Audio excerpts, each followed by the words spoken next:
every computer that has changed the world got faster the same way: make transistors smaller. That rule built the personal computer, the smartphone, and every AI model running today. Now, the rule is breaking. For 60 years, shrinking the transistor was how the industry bought more performance. But transistors are now measured in atoms. You cannot split an atom to get the next generation, so the entire semiconductor industry is in serious race to find out the answer. This week, IBM announced world's first 0.7 nanometer chip called NanoStack. The headlines call it a huge breakthrough. The physics says they have a strong lead. But the question everyone is asking, is this chip even real?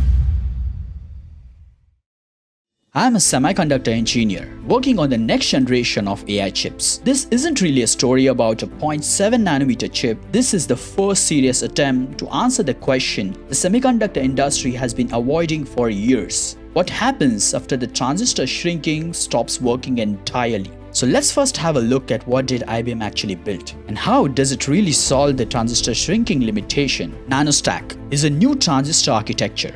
A transistor, if you're not deep into this world, transistor is a tiny switch, billions of them packed into every chip, turning on and off billions of times per second to process the information. For decades, every new generation of chip made those switches smaller and packed more of them in. NanoStack stops making them smaller and starts stacking them on each other. NFET on top of a PFET. Two transistor types bonded together vertically using a dielectric layer thinner than the width of few silicon atoms. The claim results presented at VLSI Symposium in June 2026 are genuine. Nearly 100 billion transistors on a chip the size of a fingernail. 40% better memory density, up to 70% lower power at the same performance versus IBM's 2 nanometer chip. Let me tell you, those are the peer-reviewed numbers, not any kind of press projections. When you read the IBM's announcement from inside the manufacturing layer, a specific number jumps out immediately: double FEOL. FEOL stands for front end of line, the first and the most complex phase of the chip manufacturing, where the actual transistors are built. It involves hundreds of individual steps. Lithography passes that draw circuit patterns with light, plasma etch cycles that carve features into silicon, atomic layer deposition that co-surfaces one atom at a time. Every single step is a chance for a wafer to fail. At 3 nanometer, a wafer costs roughly $20,000. TSMC fights defect rate on a process they have been refining for years. NanoStack requires 2 complete FEOL passes. Not 10% more steps, it's almost double. Now think of it this way. Imagine baking a souffle inside another souffle. The first one has to survive all the heat and the pressure of baking the second one directly on top of it. The temperature window is narrow. The alignment tolerance is measured in billions of meters. And you have to do this reliably, at scale, on 100,000 wafers a year. When IBM's engineers were asked at the VLSI Symposium Q&A whether they can test each transistor tire before permanently bonding the 2 layers together, catch the defects before they destroy the entire stack, the answer was super direct: we haven't figured that out yet. No yield data has been published. No cost model exists publicly. No foundry other than Rapidus has indicated any interest in manufacturing this architecture.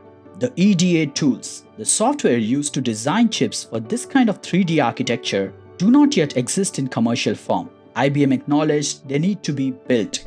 Now here is the pattern that I planted earlier.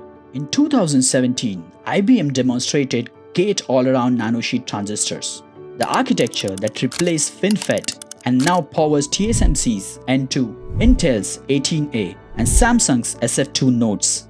Every advanced chip manufacturer today runs on the transistor design IBM proved in research lab. TSMC commercialized it, Samsung commercialized it, and Intel commercialized it as well. IBM is really the one who invented it. IBM has not manufactured a leading-edge commercial logic chip since 2015. That year, IBM paid global foundries $1.5 billion to take its factories away. The model has always been the same. IBM proves the physics, licenses the architecture, and the foundries that can actually manufacture at scale capture the commercial value. IBM gets the citation, TSMC gets the margin. NanoStack is that story playing out again, except with one structural difference IBM did not have last time. Rapidus, the Japanese government-backed foundry, is not an incidental licensee. IBM's engineers are physically inside the Chitose fab in Hokkaido. The 2nm process Rapidus is ramping right now is IBM derived. The partnership is designed from ground up so that IBM's next architecture has a manufacturing partner from day 1, not year 5. That is the honest counter-argument, and it is a real one. If Rapidus proves 2nm yield at scale by 2027, they become the natural production home for NanoStack in 2031. IBM could for the first time in decades have skin in the manufacturing outcome of their own research. But Rapidus has not yet shipped a single volume 2nm wafer, and NanoStack is a harder process than 2nm by a significant margin. The path from Albany Research Lab to Chitose production line runs through problems that are currently unsolved, and IBM's own team said so publicly. What IBM announced this week is real and important. It is a proof that the next transistor generation does not violate the laws of physics. That matters a lot. It is not a chip that you can buy or a process any foundry is running, neither any evidence that IBM has solved manufacturing. The chip war of 2030s will be fought at Armstrong scale. The country, the company, and the foundry that can manufacture this first will control the hardware that runs the next decade of AI.